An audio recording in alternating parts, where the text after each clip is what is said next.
Hello viewers, আগের দিন আমরা এম ইজ আর ওয়াজ ওয়্যারের 1 নম্বর ব্যবহারটা দেখেছি। অর্থাৎ 1 নম্বর ব্যবহারে কি ছিল? বর্তমানে কোনো ব্যক্তি বা বস্তু কোথাও আছে বোঝানোর জন্য এম ইজ আর কোথাও ছিল বোঝানোর জন্য ওয়াজ ওয়্যার। বস্তুটা নিজে কোথাও আছে বা কোথাও ছিল বোঝানোর জন্য ব্যবহার হয়েছিল। আজকে আমরা দেখব 2 নম্বর নিয়ম এবং 3 নম্বর ব্যবহার। 2 নম্বর ব্যবহারে কি আছে? কোনো ব্যক্তি বা বস্তুর অবস্থা বোঝানো, আর 3 নম্বরে বলা হচ্ছে কোনো ব্যক্তি বা বস্তুর বৈশিষ্ট্য বোঝানোর জন্য আমরা am is are was were ব্যবহার করব। তাহলে প্রথম আমরা দ্বিতীয় নিয়মটা দেখছি। দ্বিতীয় নিয়মে কি আছে? এম ইজ আর এর ব্যবহার করা হচ্ছে am is are was were এর ব্যবহার বস্তুটার বা ব্যক্তির অবস্থা বোঝানোর জন্য। প্রথম আমরা দেখছি, প্রথম সেন্টেন্স আছে আমি ক্লান্ত। এখানে আমার অবস্থা প্রকাশ হচ্ছে, আমি কেমন? ক্লান্ত। তাহলে এই অবস্থায় আমরা বর্তমানে অবস্থা বোঝানোর জন্য বলেছি এম ইজ আর ব্যবহার করতে পারবো বা ব্যবহার করতে হবে। তাহলে আমরা লিখছি আই এম ক্লান্ত, PIRED, আই এম টায়ার্ড। তাহলে আই এম টায়ার্ড, আমি ক্লান্ত, বর্তমানে ক্লান্ত বোঝানোর জন্য এম।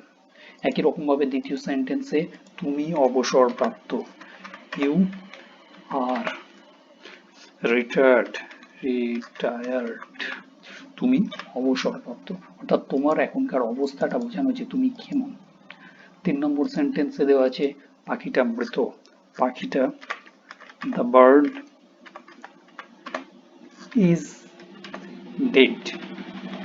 তাহলে বর্তমানে পাখিটার অবস্থা কেমন, না সেই পাখিটা মৃত, সেটা ব্যবহারের জন্য আমরা ইজ ব্যবহার করলাম। The bird is dead. একই রকম ভাবে বইটা পুরনো, বইটা the book is old, the book is old, বইটা পুরানো।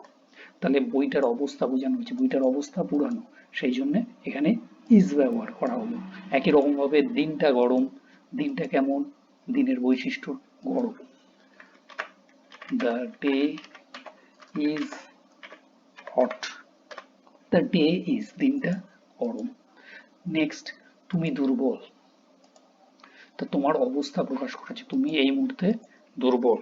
তাহলে ইউ আর দুর্বল, উইক। তাহলে ইউ আর উইক, তুমি দুর্বল, তোমার অবস্থাটা এখন কেমন, না তুমি দুর্বল। একই রকম ভাবে তারা সুখী, তাদের অবস্থা প্রকাশ করা হচ্ছে, তারা এখন সুখী, দে আর সুখী, PPY, হ্যাপি, দে আর হ্যাপি, তাদের অবস্থাটা এখন প্রকাশ করা হয়েছে আর দিয়ে। তাহলে দে আর হ্যাপি, তারা সুখী। তাহলে এই হলো এম ইজ আর এর বর্তমানে বা এখন কোনো ব্যক্তি বা বস্তুর অবস্থা কেমন বোঝানোর জন্য এম ইজ আর ব্যবহার। একই রকম ভাবে কোনো ব্যক্তি বা বস্তু আগে অবস্থা কেমন ছিল বোঝানোর জন্য ওয়াজ ওয়্যার ব্যবহার করা হবে, সেটাও আমরা দেখছি এখানে। যেমন এটা ছিল আমি ক্লান্ত, এখন বোঝানো হয়েছিল ক্লান্ত, আর আমি ক্লান্ত ছিলাম, তখন এটা আগে। তাহলে আই, তখন আই একজনকে বোঝাচ্ছে, সেই জন্য আই এর পর ওয়াজ, সরি,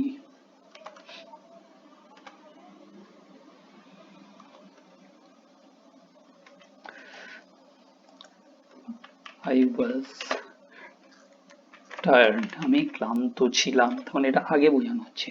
আই এম টায়ার্ড, আমার এখনকার অবস্থা, আর আই ওয়াজ টায়ার্ড, আমার আগেকার অবস্থা বোঝানো হচ্ছে। আই ওয়াজ টায়ার্ড, আমি ক্লান্ত ছিলাম। একই রকম ভাবে তুমি অবসরপ্রাপ্ত, মানে তুমি এখন অবসরপ্রাপ্ত, সেই জন্য আর ব্যবহার করা হয়েছিল। আর তুমি অবসরপ্রাপ্ত ছিলে, তার মানে আগে ছিলে, ইউ ওয়্যার। ইংরেজিতে ইউ এর পর সবসময় ওয়্যার হয়, ওয়াজ হয় না। You were retired, you were retired। তারপর একটা ছিল পাখিটা মৃত, এটা বোঝানো হয়েছিল পাখিটা এখন মৃত, তার অবস্থা, এখনকার অবস্থা, আর এটা পাখিটা মৃত ছিল আগে, এখনকার না, আগে ছিল। তাহলে দ্য বার্ড, আগেকার অবস্থার জন্য ওয়াজ, দ্য বার্ড ওয়াজ ডেড, পাখিটা মৃত ছিল, আমরা বলতে পারি পাখিটা ছিল মৃত।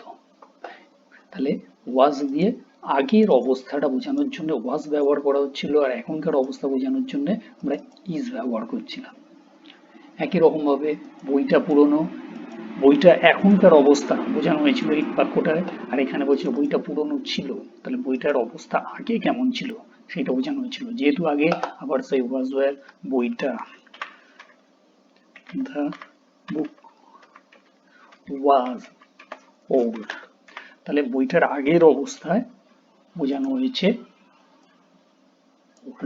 বইটার আগের অবস্থা, ওয়াজ দিয়ে বোঝানো হলো বইটা আগে ছিল পুরানো। একই রকম ভাবে পরের বাক্যে চলে আসছি, তুমি দুর্বল, ইউ আর উইক, এটা এখনকার অবস্থা, তুমি এই মুহূর্তে দুর্বল, কিন্তু তুমি দুর্বল ছিলে, তুমি দুর্বল ছিলে, তাহলে ইউ ওয়্যার উইক, তুমি দুর্বল ছিলে। তাহলে ইউ এর পর আগেই বলেছে সবসময় ওয়্যার হয়, হয় আর নাহলে ওয়্যার, কখনো এক বচন হিসেবে ব্যবহার হয় না ইউ। তাহলে তুমি দুর্বল ছিলে, ইউ ওয়্যার ওয়াক, তুমি কুইক, ইউ ওয়্যার উইক, তুমি দুর্বল ছিলে, অথবা বলতে পারি তোমরা দুর্বল ছিলে, একই কথা।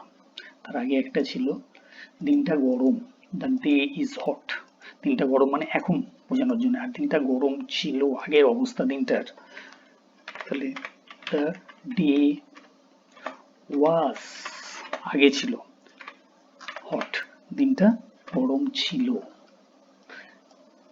তারপরের বাক্যটা ছিল তারা সুখী, দে আর হ্যাপি, এটা এখনকার অবস্থা বোঝানো হচ্ছে, হ্যাপিটা কখন না এখন, সেই জন্য আর। আর এখানে তারা সুখী ছিল, এই সুখী অবস্থাটা আগে ছিল, তাহলে they were, they were happy, তারা সুখী ছিল। তাহলে এই ছিল সেন্স আনার জন্যই বা অতীতে বোঝানোর জন্যই ওয়্যার, তাদের আগের অবস্থা বোঝানোর জন্য দে ওয়্যার হ্যাপি। তাহলে কি হলো, এম ইজ আর দিয়ে এখানে দ্বিতীয় নিয়মে আমরা যেটা শিখলাম, এম ইজ আর দিয়ে কোনো ব্যক্তি বা বস্তুর বর্তমান অবস্থাকে বোঝানো হয়, বা বর্তমান অবস্থা বোঝানোর জন্য আমরা এম ইজ আর ব্যবহার করি, এবং অতীতের অবস্থা যখন বোঝানো হয় তখন ওয়াজ ওয়্যার ব্যবহার করা হয়। ঠিক আছে, 2 নম্বর। এবার আমরা 3 নম্বর ব্যবহারে চলে আসছি।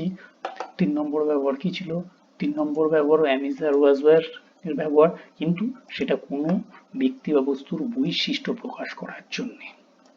যদি বৈশিষ্ট্যগুলো বর্তমানের হয় তাহলে এম ইজ আর ব্যবহার করব, আর সেই ব্যক্তি বা বস্তুর বৈশিষ্ট্যগুলি আগে ছিল এরকম বোঝানোর জন্য অতীতের যদি ব্যবহার হয় তখন ওয়াজ ওয়্যার ব্যবহার করা হবে।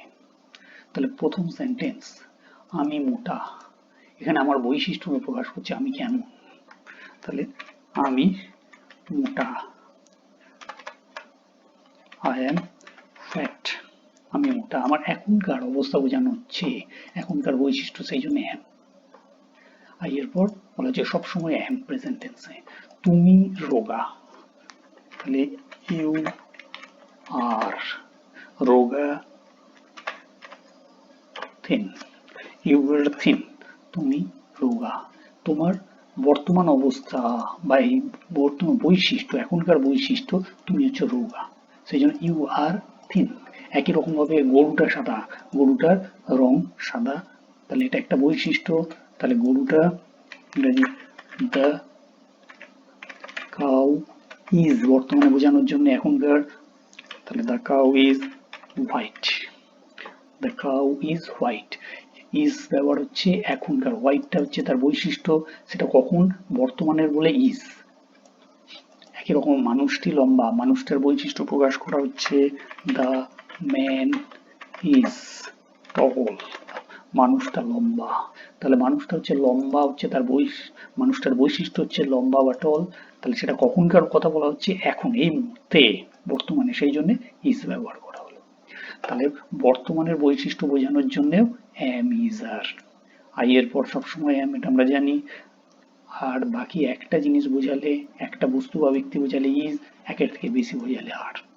এরপর আমরা দেখবো ওয়াজ ওয়্যার, একই রকম ওয়াজ ওয়্যারটা অতীতকে বোঝাবে, মানে এখনকার বৈশিষ্ট্য বোঝা হচ্ছিল এবং আগে বৈশিষ্ট্য কেমন ছিল বোঝানোর জন্য আমরা ওয়াজ ওয়্যার ব্যবহার করব।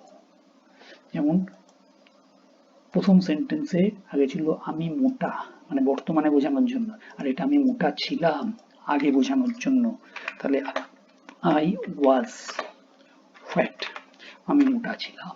তাহলে এই বৈশিষ্ট্যটা আমার আগে ছিল, আগের বৈশিষ্ট্য, সেই জন্য অতীত ওয়াজ ব্যবহার করা হলো। তুমি রোগা ছিলে, এই সেন্টেন্স তুমি রোগা বললে তুমি এখন রোগা সেইটা বোঝানো হয়েছে, আর এখান দিয়ে বলছে তুমি রোগা ছিলে, আগে ছিলে। তাহলে অতীত ইউ, সবসময় ইউ এর পর ওয়্যার, অতীতকালে। এবার তুমি রোগা ছিলে, you were thin, you were thin, তুমি রোগা ছিলে।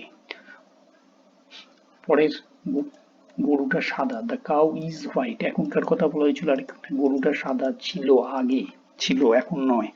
তাহলে দ্য কাউ ওয়াজ, গরুটা ছিল হোয়াইট, গরুটা সাদা ছিল। নেক্সট, মানুষটা লম্বা, এখানে বর্তমানের কথা বলেছে, মানুষটা এখন লম্বা, ম্যান ইজ টল, আর একটা মানুষটা লম্বা ছিল, দ্য ম্যান ওয়াজ টল, মানুষটা লম্বা ছিল আগে, এখনকার কথা বলা হচ্ছে না। তাহলে কি পেলাম, এম ইজ আর এর 3 নম্বর ব্যবহার, যেটা দোষ, গুণ, অবস্থা ইত্যাদি এই যে বৈশিষ্ট্যগুলো প্রকাশ করা হয়। তাহলে বর্তমানে কোনো ব্যক্তি, বস্তুর, ব্যক্তি অথবা বস্তুর বর্তমান বৈশিষ্ট্য বোঝানোর জন্য এম ইজ আর এখনকার বৈশিষ্ট্য, আর অতীতের বৈশিষ্ট্য বোঝানোর জন্য ওয়াজ ওয়্যার ব্যবহার করা হয়। তাহলে এম ইজ আর ওয়াজ ওয়্যারের যে ব্যবহারগুলো পেলাম, তার সংক্ষেপে এখানে আমরা জিস্ট হিসেবে ব্যবহার করছি, যে এম ইজ আর বর্তমানকালের জন্য ব্যবহার হচ্ছিল, ওয়াজ ওয়্যার অতীতকালে, আগের ব্যবহারের জন্য, অতীতের জন্য বোঝানো হচ্ছিল। এবার এখানে প্রথম বাক্যে দেখো আই এম। এখন আই এম বললাম 3টে নিয়ম আছে, তাহলে 3টে নিয়ম দিয়ে কোন মানে না আমার বৈশিষ্ট্য বোঝাচ্ছে নাকি আমার অবস্থা বোঝাচ্ছে, সেটা বোঝার জন্য আমার আই এম এর পর যে অংশটুকু থাকবে সেটা দেখতে হবে। যেমন লিখি যদি I am at home, I am at home মানে আমি বাড়িতে আছি, তাহলে কোথাও থাকা বোঝাচ্ছে এটা, তাহলে প্রথম ব্যবহারটা এটা। তাহলে আই এম অ্যাট হোম মানে আমি বাড়িতে আছি, তাহলে এম এর সেন্স হলো তখন আছি, আমি আছি। দ্বিতীয়, যদি আমরা লিখি অ্যাট হোমটাকে বাদ দিয়ে, আমরা যদি লিখি আমার অবস্থা যদি বোঝায়, আই এম HAPPY ধরো, তখন অ্যাট হোমটা বাদ দাও, আই এম হ্যাপি, তখন বলবে আমি সুখী, তাহলে আমার তখন অবস্থাটাকে প্রকাশ করছে, আই এম হ্যাপি। তাহলে প্রথমটার জন্য আমরা ব্যবহার করলাম আই এম অ্যাট হোম মানে আমি আছি, প্রথম অংশ কোথাও থাকা বোঝাচ্ছিল, দ্বিতীয়টা দিয়ে আমার অবস্থা বোঝাচ্ছে আই এম হ্যাপি, এবং তৃতীয় ব্যবহারটা ছিল আমার বৈশিষ্ট্য, আই এম টল লিখতে পারি, আই এম টল আমার বৈশিষ্ট্য, আমি লম্বা। তাহলে এইভাবে আমরা এই এম ইজ আর এর পরের অংশটা থেকে বুঝবো সেটা কোন ব্যবহারটা হচ্ছে বা তার মানেটা কি হচ্ছে। তাহলে বর্তমানে হলে আই এম, অতীতে হলে আই ওয়াজ, বর্তমানে উই এর পর আর, অতীতে হলে উই এর পর ওয়্যার, ইউ এর পর একই রকম ভাবে ইউ আর, ইউ ওয়্যার অতীতে, he is, she was, she is, she was, they are, they were. এইভাবে যদি আরো থাকে a cow is, a cow was, তাহলে এগুলো হলো। যদি নন লিভিং মানে জড় বস্তু হয় তাহলে হতে পারতো, এখানে এরকম না লিখে আমরা লিখতেই পারতাম যে এ বুক ইজ, একটা বই, বুকের পর ইজ হতে পারতো, আবার একই রকম ভাবে এ বুক ওয়াজ।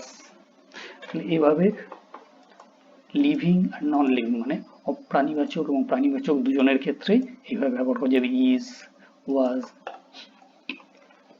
বা were, am is are, was were, এইভাবে আমরা ব্যবহার করতে। এমটা সবসময় আই এর ক্ষেত্রে, ইজটা বলা হয়েছিল এক বচনে, আরটা বহু বচনে, আর ওয়াজ ওয়্যার অতীতে বোঝানোর জন্য এটা এক বচনে ওয়াজটা, আর ওয়্যারটা বহু বচনে। তাহলে আজ এই পর্যন্ত, পরের দিন আমরা এই যে হ্যাভ হ্যাজ এর ব্যবহারটা